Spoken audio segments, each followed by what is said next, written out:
কোটা বিরোধী আন্দোলনে স্বার্থান্বেষীরা উস্কানি দিচ্ছে বলে মন্তব্য করেছেন স্বরাষ্ট্রমন্ত্রী আসাদুজ্জামান খান কামাল।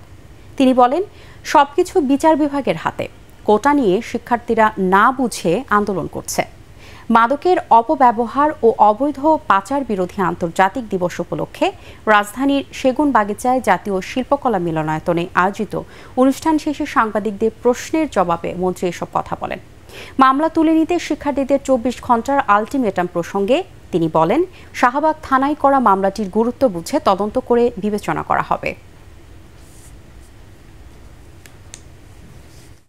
তদন্ত করার পরে আমরা বলতে পারবো যে ঘটনাটা কি হয়েছে এবং কারা উস্কানি দিয়েছে কিংবা কারা এখানে দায়ী, এবং সেগুলো আমরা তদন্তের আগে কিছু বলতে পারবো।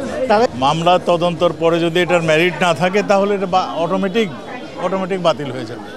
সেইখানে ২৪ ঘন্টা, ১০ ঘন্টা, ২৪ দিন এইগুলি কোনো প্রশ্ন আসে না।